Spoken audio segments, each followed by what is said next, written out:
is Rahul and you are watching Sharma.commerce। Previous video में accounting term से बात की थी, मैंने एक स्टोरी शेयर किया था आप लोग के साथ और एक स्वीट्स की स्टॉक ओपन की थी हम सबने मिलके और उसका नाम क्या रखा था हमने, गब्बर स्वीट्स। इसमें एक स्टोरी सुनाई थी और कुछ मैंने वर्ड्स को एक्सप्लेन किया था, ऑलमोस्ट अधिकतर सारे वर्ड्स को एक्सप्लेन कर दिया ना। कुछ ऐसे वर्ड्स हैं जो हम डे टू डे में यूज नहीं करते या यूज भी करते तो हमें याद नहीं रहता। स्टोरी को आगे कंटिन्यू करते हैं। तो आपने अपनी दुकान में जब भी कुछ स्वीट्स है क्या करते हो, उसे आप बेचोगे, ठीक है। ऑब्वियसली आपने बनाया क्यों है, बेचने के लिए। कस्टमर आया, कस्टमर ने बोला कि भैया गुलाब जामुन है क्या, तो गुलाब जामुन मेरा फेवरेट है इसलिए, तो गुलाब जामुन है क्या, उसने बोला हाँ है, तो बोला 1 किलो गुलाब जामुन पैक कर दो। तो उसने टोकन काटा, उसने रिसिप्ट की, रिसिप्ट को क्या बोलते हैं अपन, वाउचर बोलते हैं, मैंने प्रीवियस वीडियो में बताया था। वो गया वहां पे काउंटर पे, उसने बोला कि 1 किलो गुलाब जामुन देना। तो ये सारा जो प्रोसेस हुआ है, क्या करा उसने, सेल किया है। क्या करा है, सेल किया है। सो जब आप जो आइटम, जिस प्रोडक्ट को आप क्या कर रहे हो, जिसके लिए आपने बिजनेस स्टार्ट किया, जब वो कस्टमर परचेज करेगा, आपने कस्टमर को बेचा, उसे क्या बोलेंगे हम, सेल। क्लियर। इसी तरह से जब आप कोई आइटम परचेज कर रहे हो, क्योंकि आपको गुड्स बनाने हैं, स्वीट्स बनाने हैं, मिठाइयां बनानी है, तो उसके लिए जो सामान आप परचेज करते हो, तो नॉर्मली उसे हम क्या कहते हैं, परचेज ही कहते हैं यहाँ पे। अब कंफ्यूजन क्या होता है, ध्यान से सुनना। जब आप कोई फर्नीचर परचेज कर रहे हो, परचेज वर्ड क्यों यूज करते हैं समझ लेना। अगर कोई आइटम आप परचेज करते हो as a businessman, you purchase some item और उसका पर्पस रीसेल नहीं है, उसका पर्पस रीसेल नहीं है, तो उसे परचेज वर्ड में यूज नहीं करेंगे, उसका नाम ही यूज करेंगे, क्योंकि वो क्या है, असेट है, फिक्स असेट है। जैसे आपने अगर फ्रिज परचेज की है मिठाई रखने के लिए, तो फ्रिज के नाम से ही जाना जाएगा, उसको परचेज नहीं बोल सकते। पर आपने कोई आइटम परचेज किया ऐसा, जैसे कि मैंने बताया आपको कि आपने आटा परचेज किया होगा, मैदा परचेज किया होगा, सूजी परचेज की होगी, ठीक है। तो ये आप क्यों परचेज करोगे, इससे आप प्रोडक्ट बनाओगे, जिससे सेल करोगे, क्योंकि पर्पस क्या इसका, रीसेल है। दैट्स व्हाई इसको परचेज वर्ड बोलते हैं। बात समझ में आ गई, क्लियर। तो जैसे मान लीजिए एक आपकी गब्बर की स्वीट्स है, ठीक है, गब्बर स्वीट्स है, आप पैसा कमाया, प्रॉफिट कमाया और आपने कार परचेज कर ली, तो वो परचेज नहीं कहलाएगा, कि बेचना थोड़ी कार को आपको। बात समझ में आ गई। पर आपने कोई आइटम परचेज किया जिसको बेचना है, तो क्या कहलाएगा, वो परचेज कहलाएगा, तभी परचेज होगा, बाकी परचेज नहीं होगा। क्लियर है, आगे बात समझ में, ओके। अब मान लीजिए आपकी खुद की मिठाई की दुकान, तो आप दूसरी मिठाई की दुकान थोड़ी जगह सामान खरीदोगे।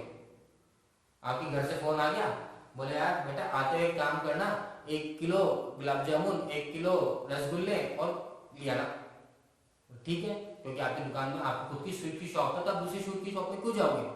हाँ बोले ठीक है, मैं अपनी दुकान से ले आऊंगा। रात को आप जब दुकान बंद कर रहे थे, आपने बोला ठीक है यार ये सामान मेरे घर लेके जाना है, तो वो आइटम को क्या कहते हैं अकाउंट्स में, जब आप अपने पर्सनल यूज के लिए, खुद के लिए अगर कोई गुड्स विड्रॉ कर रहे हो, कहां से, बिजनेस से, उसे कहते हैं ड्रॉइंग्स। क्या कहेंगे उसे, ड्रॉइंग्स कहेंगे। आगे समझ में क्लियर है।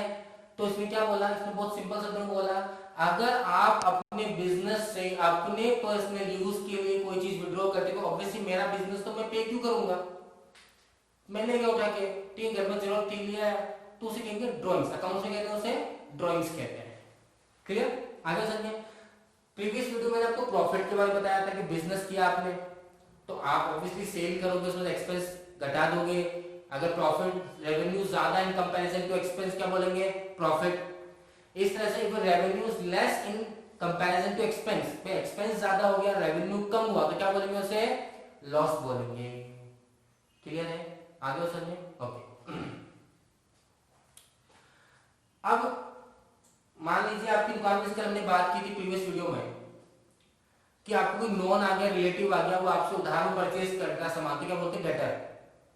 अब मान लीजिए क्या हुआ, ऐसे ही आया कोई अच्छा दोस्त है आपका, बोले यार 1 किलो गुलाब जामुन कितने का है, उसने बोला देसी घी वाले तो 400 रुपए के हैं 1 किलो गुलाब जामुन। नाम हो गया ना, गुडविल हो गई आपकी, तो आप ज्यादा पैसा मांग सकते हो, या अभी भी आपको कमी पैसे मांग रहे हैं, प्रॉफिट कमाओ यार। 400 रुपए का बोले ठीक है। बोले मेरे लिए 400। बोले ठीक है, काम कर 350 दे जा, 350 रुपीज दे जा।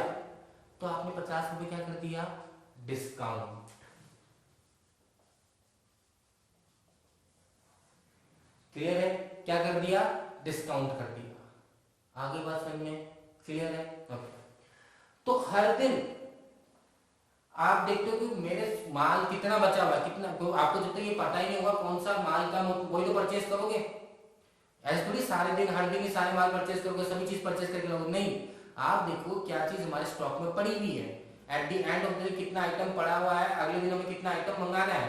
तो एंड ऑफ द डे जो आप देख रहे हो, जो आपके पास मिठाइयां पड़ी है, जो आपके पास रॉ मटेरियल पड़ा है, उससे क्या कहेंगे, क्लोजिंग स्टॉक कहेंगे। क्या कहेंगे, क्लोजिंग स्टॉक। और नेक्स्ट डे स्टार्ट होने क्या कहेंगे, ओपनिंग स्टॉक।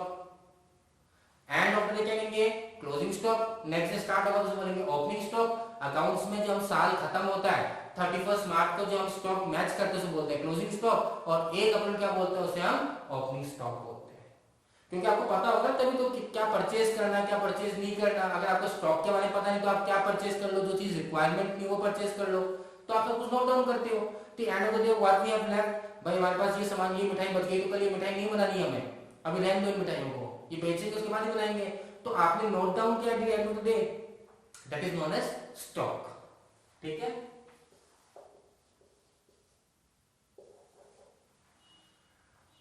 तो साल भर आपने बिजनेस चलाया, 31 मार्च को आपका अकाउंट सबमिट करनी है। आपने सारे प्रॉफिट में से अपने जो रेवेन्यू हुई थी सेल करने, सारे एक्सपेंस को लेस कर दिया, तो आपके पास दो चीज निकल के आएगी, या तो प्रॉफिट या लॉस। तो at the end of the year 31 मार्च को उसे आप प्रॉफिट या लॉस नहीं कहो, क्या कहोगे, नेट प्रॉफिट या नेट लॉस कहोगे। सिंगल ट्रांजैक्शन में हम बोल सकते हैं कि प्रॉफिट हुआ है, लॉस हुआ है, पर at the end of the year साल भर में ट्रांजैक्शन क्या उसे क्या बोलेंगे हम, नेट प्रॉफिट या नेट लॉस। जो कहां से निकल के आता है, हमारे मैंने बताया था पीएनएल अकाउंट बनता है, प्रॉफिट एंड लॉस अकाउंट बनता है, उसमें हम देखेंगे नेट प्रॉफिट और नेट लॉस कैसे निकलता है। क्लियर सबको, आगे बात समझ में। Okay, so this was the thing जो मैं एक्सप्लेन करनी थी, कुछ पॉइंट्स और आपको। ठीक है, तो मेरे ख्याल से मैंने अब तक सारे पॉइंट्स कवर कर लिया अकाउंटिंग टर्म्स को लेकर। आप इनके साथ गो थ्रू कर सकते हो, प्रीवियस वीडियो के साथ भी गो थ्रू, इसको भी आप एक बार देख लीजिए। It will be very beneficial for you to understand this topic very easily, क्योंकि जो हम जर्नल एंट्री स्टार्ट करेंगे, सबसे इंपॉर्टेंट टॉपिक जो है 11th क्लास का जर्नल एंट्रीज, और उससे पहले एक वीडियो लेंगे जहां हम बात करेंगे rules of debit and credit को लेकर, कब कोई आइटम को डेबिट किया जाता है, कब किसको क्रेडिट किया जाता है, उसके लेकर बात करेंगे। और ये चीजें बहुत इंपॉर्टेंट है, वो यहाँ पे यूज किया जाएगा। इससे पहले लास्ट एक पॉइंट समझा दूं मैं आपको, जो आपकी जेब में कैश है उसे बोलते हैं कैश इन हैंड।